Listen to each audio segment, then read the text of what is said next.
السلام علیکم ورحمۃ اللہ وبرکاتہ۔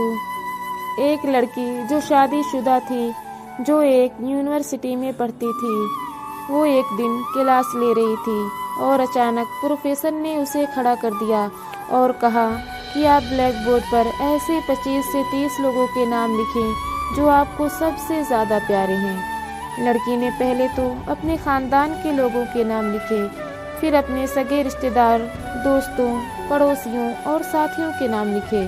اب پروفیسر نے اسے اس میں سے کوئی بھی کم پسند والے 5 نام مٹانے کو کہا۔ لڑکی نے اپنے دوستوں کے نام مٹا دیے۔ پروفیسر نے اور 5 نام مٹانے کے لیے کہا۔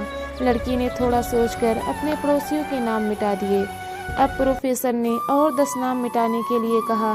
لڑکی نے اپنے سگے رشتہ داروں کے نام مٹا دیے۔ اب بورڈ پر صرف 4 نام بچے تھے، جو اس کے امی، ابو اور شوہر اور بیٹے کا نام تھا۔ اب پروفیسر نے کہا، اس میں سے اور 2 نام مٹا دو۔ لڑکی بہت کشمکش میں پڑ گئی۔ اس نے بہت زیادہ سوچنے کے بعد اور بہت زیادہ دکھی ہونے کے بعد اپنے امی ابو کا نام بھی مٹا دیا۔ تمام لوگ دنگ رہ گئے، لیکن وہ پرسکون تھے، کیونکہ وہ جانتے تھے کہ یہ کھیل صرف وہ لڑکی ہی نہیں کھیل رہی تھی، بلکہ ان کے دماغ میں بھی یہی سب چل رہا تھا۔ اب صرف 2 ہی نام باقی تھے، شوہر اور بیٹے کا نام۔ پروفیسر نے کہا، ایک اور نام مٹا دو۔ لڑکی اب تو سہمی سی رہ گئی۔ بہت زیادہ سوچنے کے بعد روتے ہوئے اپنے بیٹے کا نام مٹا دیا۔ پروفیسر نے اس لڑکی سے کہا کہ تم اب اپنی جگہ پر جا کر بیٹھ جاؤ۔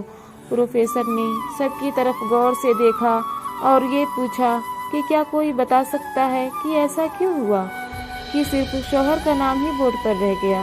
سب خاموش رہے۔ پھر پروفیسر نے اس لڑکی سے پوچھا، آخر اس کی وجہ کیا ہے؟ اس نے جواب دیا کہ میرا شوہر ہی میرے ماں باپ، بھائی بہن، حتیٰ کہ اپنے بیٹے سے بھی زیادہ عزیز ہے۔ میرا شوہر میرے ہر دکھ سکھ کا ساتھی ہے۔ ان سے میں ہر وہ بات شیئر کر سکتی ہوں جو میں اپنے بیٹے یا کسی سے بھی شیئر نہیں کر سکتی۔ میں اپنی زندگی سے اپنا نام تو مٹا سکتی ہوں، مگر اپنے شوہر کا نام کبھی نہیں مٹا سکتی۔ اللہ سب کے شوہروں کو سلامت رکھے۔